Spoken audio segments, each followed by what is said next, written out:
রব্বুল আলামিন যখন ভালোবাসা তৈরি করলেন, ভালোবাসার এক টুকরা তিনি গোটা বিশ্বের সবার মাঝে ভাগ করে দিলেন। 99 টুকরা ভালোবাসা আল্লাহ নিজের মধ্যে রেখে দিলেন। সুবহানাল্লাহ পড়ে। এই এক টুকরা ভালোবাসা পেয়ে আমাদের ভালোবাসার নমুনা দেখছেন পৃথিবীতে। 14 ফেব্রুয়ারিতে গেল বিশ্ব ভালোবাসা দিবস, আছে না নাই? যদি 20 টুকরা দিত, মনে হয় বছরে 20 বার পালন করতাম আমরা। কথা কন। এগুলোর সাথে এই 14 ফেব্রুয়ারি ভালোবাসা দিবসের সাথে ইসলামের সম্পর্ক। আমাদের সব সময় ভালোবাসা, সকালে, দুপুরে, রাত্রে, শীতকালে, গ্রীষ্মকালে, সব সময় আমাদের রাসূলের জন্য ভালোবাসা আছে না নাই?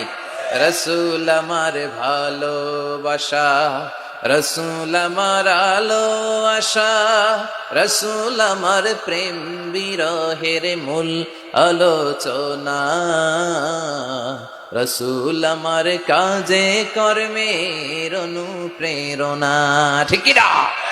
রাসূল আমার ভালোবাসা, আলো আশা, তিনি আমাদের কাজের অনুপ্রেরণা। কারণ রাসূল আমাদের মডেল, তিনি হচ্ছেন আমাদের উসওয়ায়ে হাসানা। কোন নায়ক নায়িকা, গায়ক গায়িকা, কোন কবি সাহিত্যিক, কোন নেতা খাতা আমাদের মডেল নয়। চিল্লায় এখন ঠিক কি না? বিশ্বনবীকে এবং আম্বিয়া আলাইহিমুস সালামকে আমাদের জন্য মডেল বানিয়েছে কে?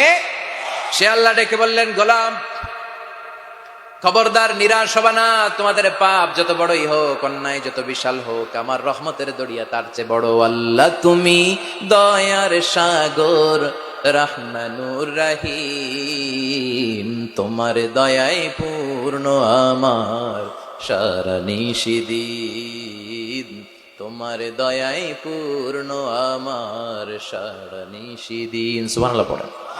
ভালোবাসাকে কয় টুকরা করলেন? কথা বলেন না, চিল্লায় বলেন, আরো জোরে বলেন।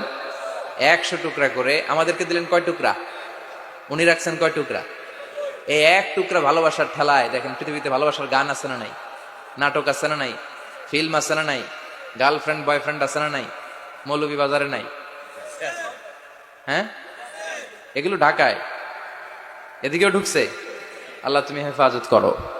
দেখেন এক টুকরা ভালোবাসার কারণে কত লাভ লেটার, লাভ লেটার আছে। আহা, কি ইনিয়ে বিনিয়ে গুছিয়ে গাছিয়ে এভাবে সেভাবে রং ঢং করে লেখে। আহা, কত সুন্দর লাভ লেটার, কত সুন্দর ভালোবাসার উপন্যাস, নোবেল, ভালোবাসার নাটক। এক টুকরা ভালোবাসা আমরা সবাই মিলে পেয়েছি, তার নমুনা, তার ধাক্কা এরকম। আর যদি 10 টুকরা দিত, যদি 20 টুকরা দিত, আহা, আবার আইয়ুব বাচ্চু বলে গেছে সব ভালো, তুই একা বাসিস নিয়ে। হ্যাঁ, উনিও কিছু বাসবে ভালো। তো এই যে ভালোবাসার যত কিছু আছে, আপনি যদি খেয়াল করেন যে কত ভালোবাসার নমুনা পৃথিবীতে, কত জায়গায় ভালোবাসাকে কেন্দ্র করে হত্যা। পৃথিবীর প্রথম হত্যাটা হয়েছিল বলা হয় যে ভালোবাসাকে কেন্দ্র করে। হ্যাঁ, কাবিল হত্যা করেছিল হাবিলকে। এই যে ভালোবাসা থেকে হত্যা হয়, মারামারি হয়, কোপাকুপি হয়, রাগারাগি হয়। এক টুকরা ভালোবাসার নমুনা যদি এমন হয় যে আল্লাহ তার মধ্যে 99 টুকরা ভালোবাসা রেখে দিয়েছেন, তার ভালোবাসা বেশি না কম? বিশ্বাস হয়? এটা ফিল করেন তো? এজন্য আল্লাহ বলে, গোলাম তোর যতই বড় পাপ হোক, যতই বড় অন্যায় হোক, জেনে রাখ তোর পাপ যত বড় হোক, আমার দয়া তার চেয়ে বড়। তোর অন্যায় যত বিশাল হোক, আমার ভালোবাসার দরিয়াটা তার চেয়েও বিশাল। তোর পাপ যদি হয় নদীর সমান, আমি আল্লাহর দয়া হলো সাগরের সমান। তোর পাপ যদি হয় পাহাড়ের সমান, আমি আল্লাহর দয়া ভালোবাসা হলো আকাশের সমান। তোর পাপ আর অন্যায় যদি হয় আকাশের সমান, আমি আল্লাহর দয়া ভালোবাসা আরশের সমান। এজন্য বিষ্ণু বলতেন, কুল্লুকুম খাত্তাউন ওয়া খায়রুল খাত্তাইনা তাওয়াবুন, তোমরা সবাই পাপী, আর এই পাপীদের মধ্যে থেকে সব চাইতে ভালো পাপী ওই পাপী যেই পাপী পাপ করার পরে তওবা করে কার কাছে? পাপ করি নাই, অন্যায় করি নাই, জীবনে কোনো ভুল করি নাই, একেবারে ধোয়া তুলসী পাতা, এরকম কে কে আছে? হাত তুলেন তো এখানে।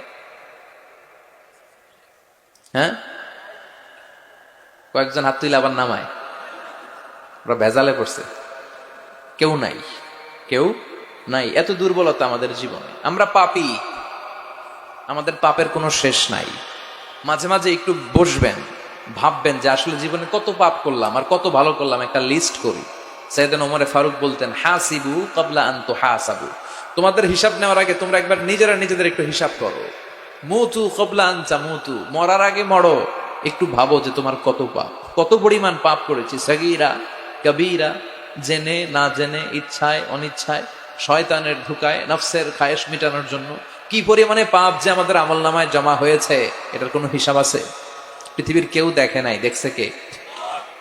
আওয়াজ করে বলতে হবে, আমাদের পাপের খবর কেউ রাখে না, রাখে কে?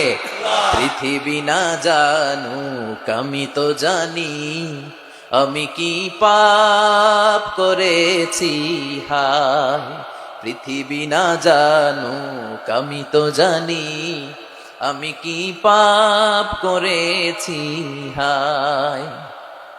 আমার পাপের করলে বিচার, বাঁচার আমার নাই উপায়, দয়াময় প্রভু মাফ করো আমায়, মাফ করো আমায়। পড়েন আমিন। আল্লাহ যদি মাফ না করে আমাদের বাঁচার উপায় আছে? কথা বলেন। আল্লাহ ডেকে বললেন, গোলাম আমি যে কত দয়ালু, আমি যে তোরে কত ভালোবাসি, আমি আল্লাহ যে তোরে কত মায়া করি তোর কোনো আন্দাজ নাই। তোর বাবা মা তোরে যত বেশি ভালোবাসে তার চেয়ে আমি তোরে বেশি ভালোবাসি। তুই নিজেকে যত ভালোবাসিস তার চেয়ে আমাদেরকে বেশি ভালোবাসে কে? এজন্য আল্লাহ বললেন, খবরদার নিরাশ হবি না। লা তাইআসু মির রাহিল্লাহ। যত অন্যায় হোক, যত পাপ হোক, যত গুনাহ হোক, জায়নামাজটা বিছিয়ে দেন, ওযু করে সিজদায় পড়ে চোখের পানি ছেড়ে দেন, ক্ষমা চান। ক্ষমার মতো ক্ষমা চাইলে জীবনের সব গুনাহ মাফ করে দিতে পারে কে? বিশ্বনবী বলেন, আল্লাহর দয়ার কোনো সীমা নাই। প্রতিদিন আমি বিশ্বনবী আল্লাহি লা আস্তাগফিরুল্লাহ ওয়া আতুবু ইলাইহি ফিল ইয়াউমি আকসার মিন ৭০ মাররা। প্রতিদিন আল্লাহর দরবারে আমি বিশ্বনবী ৭০ বারের বেশি তওবা করি, ইস্তেগফার পড়ি। কয়বার? আকসার মিন ৭০ মাররা, more than ৭০ times in a day. একদিনে ৭০ বারের বেশি। এই নবীর কোনো গুনাহ নাই? গুনাহ আছে? কথা বলেন। বিশ্বনবীর কোনো গুনাহ আছে? ওনার কোনো পাপ নাই, পঙ্কিলতা নাই, নিষ্পাপ একজন মহামানব, একজন অসাধারণ ব্যক্তিত্ব। তিনিও প্রতিদিন ৭০ বারেরও বেশি তওবা করতেন। তাহলে আমরা যারা গুনার সাগরে হাবুডুবু খাই, আমাদের করা দরকার কয়বার? হ্যাঁ, আহা। রব্বুল আলামিন বললেন, গোলাম যত বড় গুনার সাগরে তুমি হাবুডুবু খাও না কেন, তোমার জন্য আমার রহমতের দরজা খোলা আছে না নাই? আল্লাহ বললেন, গাফিরিদ যামবি ওয়া কাবিলিত তাওব। আমার কাজ হলো গুনাহ মাফ করা, তওবা কবুল করা। শয়তানের কাজ হলো খালি ওয়াসওয়াসা দেওয়া, বান্দার কাজ হলো ওয়াসওয়াসা খেয়ে গুনাহ করা। আল্লাহ বলে, আমি আল্লাহর কাজ হলো খালি ক্ষমা করা। আল্লাহ বলেন, তোরা যদি পাপ না করতি আর আমার কাছে মাফ না চাইতি, তাহলে তোদেরকে ধ্বংস করে দিয়ে এমন এক জাতি আমি পৃথিবীর বুকে বানাতাম, পাঠাতাম, যারা সকালে পাপ করে দুপুরে মাফ চাইতো, দুপুরে পাপ করে রাতে মাফ চাইতো, আর আমি আল্লাহ ক্ষমা করে দিতাম। সুবহানাল্লাহ পড়েন। আল্লাহর কাছে সবচেয়ে প্রিয় জিনিস হচ্ছে ক্ষমা করা। কি করা? বান্দা যখন আল্লাহর কাছে ক্ষমা চায়, আল্লাহর কাছে ফিরে আসে, যে আমরা বলি তাওবা। তাওবা মানে টু রিটার্ন ব্যাক, ফিরে আসা, মনিবের কাছে ফিরে আসা, ভুলকে বুঝতে পারা, ক্ষমা চাওয়া, চোখের পানি ছাড়া। বিশ্বনবী বলেন, 2 ফোঁটা চোখের পানি আল্লাহর কাছে সবচেয়ে প্রিয়। এক হচ্ছে জিহাদের ময়দানে রক্তের ফোঁটা, 2 ফোঁটা পানি আল্লাহর কাছে সবচেয়ে প্রিয়। এক হচ্ছে জিহাদের ময়দানে রক্তের ফোঁটা, 2 হচ্ছে অনুতপ্ত বান্দার ক্রন্দনরত অবস্থায় চোখের পানির ফোঁটা। এই অনুতপ্ত বান্দার চোখের পানি আল্লাহর কাছে এত প্রিয়। অনুতপ্ত বান্দা যখন হাত তুলে মাথাটা নিচের দিকে করে চোখের পানি ছাড়ে, ওই চোখের পানি চোখ বেয়ে নাকের ডগা পেয়ে জমিনে পড়ার আগে ওই গুনাহগার বান্দারে মাফ করে দেয় কে? সাইয়েদনা আদম ভুল করলেন, আমরাও ভুল করি। সাইয়েদনা আদমকে আল্লাহ ক্ষমা করলেন, আমাদের গুনাহগুলো ক্ষমা করবে কে? সাইয়েদনা আদম দুনিয়ার বুকে এসে শত শত বছর আল্লাহর কাছে ক্ষমা চাইলেন। আল্লাহ বললেন, আদম তোমাকে কয়েকটা কালিমাত, বাক্য আমি শিখিয়ে দেই, এই বাক্যগুলো দিয়ে অনুতপ্ত হয়ে ক্ষমা চাও, ক্ষমা করে দিব। সাইয়েদনা আদম পড়তে আরম্ভ করলেন, রব্বানা যালামনা আনফুসানা ওয়া ইল্লাম তাগফির লানা ওয়া তারহামনা লানাকুনান্না মিনাল খাসিরিন। আল্লাহ, পাপ করেছি, অন্যায় করেছি, ভুল করেছি, তুমি যদি মাফ না করো, মাফ করার কেউ নাই, ঠিক কি না? লানাকুনান্না মিনাল খাসিরিন। আল্লাহ, আমরা ক্ষতিগ্রস্তদের মধ্যে অন্তর্ভুক্ত হয়ে যাব। এজন্য সাইয়েদনা আদম আলাইহিস সালাম যা করলেন, ওই পদ্ধতিতে আমাদেরও তওবার দরকার আছে না নাই?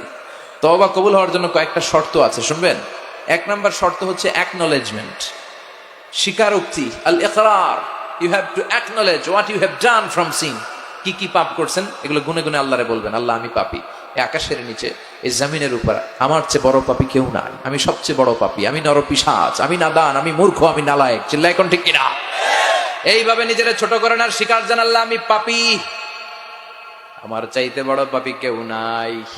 আমরা সবাই পাপী, আমাদের 14 গোষ্ঠী পাপী। জোরে কোন ঠিক কিনা? সবাই পাপী, সব আমরা পাপ করেছি, আল্লাহ আমার চেয়ে বড় পাপী কেউ নাই। এভাবে স্বীকার করেন, আল্লাহ আমি এই পাপ করেছি, আমি নামাজ ছেড়েছি, আমি মিথ্যা সাক্ষী দিয়েছি, প্রতিবেশীর উপর জুলুম করেছি, অন্যায় করেছি, খারাপ আচরণ করেছি, একটার পর একটা শিকার জান, এগুলো শিকার গেলে খুশি হয় কে? 2 নম্বর শর্ত নাদামা, অনুতপ্ত হওয়া, repentant. You have to be repentant what you have done from sins. আপনি অনুতপ্ত হন, আপনি চোখের পানি ছাড়েন, আপনি নত হন আর আল্লাহরে বলেন, আল্লাহ আমি অনুতপ্ত, আর জীবনে করব না। 3 নম্বর শর্ত হচ্ছে stop what you have done from sins. যে পাপগুলো করেছেন এটা এখনই বন্ধ করেন। অনেকে কয় না এগুলা কইরা যাই, পরে কদরের রাত্রে মাপ সামনে আছে না নাই? বলছে কদর পাবে, কোনো গ্যারান্টি আছে? কথা বলেন। আরে কদর তো অনেক দূরে, আরো একদিন যে বাঁচবো কোনো গ্যারান্টি? কথা কন। শ্বাস যেটা ভেতরে ঢুকালাম, ব্রেথ ইন, এই ব্রেথ আউট, শ্বাসটা বের করতে পারবো, কোনো গ্যারান্টি আছে? লা ইস্তাখিরুনা সাআতাও ওয়া লা ইস্তাকদিমুন। 1 সেকেন্ড আগেও আসে না, 1 সেকেন্ড পরেও আসে না, সেটার নাম হচ্ছে মরণ। চিল্লায় বলেন ঠিক কি না? তার মানে আপনাকে থেমে যেতে হবে। থামেন, অনেক হয়েছে, আর না। Stop what you have done from sins. থামেন, থেমে যান, আর করবেন না। 4 নাম্বার হচ্ছে to hate what you have done. যা আপনি করেছেন এটা মন থেকে ঘৃণা করেন। সুদ খেয়েছেন, অনুতপ্ত হয়েছেন, স্বীকার করেছেন, থেমেছেন, এবার এটা ঘৃণা করেন, অন্তর থেকে মন দিয়ে ঘৃণা করেন। 5 নাম্বার শর্ত হচ্ছে to determine that you never repeat this sin in your life again. আপনি আল্লাহরে ওয়াদা দেন, কমিটমেন্ট দেন, আর বলেন আল্লাহ আমার জীবনে পারত পক্ষে এই কাজ আমি আর করব না। এই পদ্ধতিতে যদি আমরা আল্লাহর কাছে ক্ষমা চাই, ক্ষমা করবে কে? চিল্লায় বলেন কে?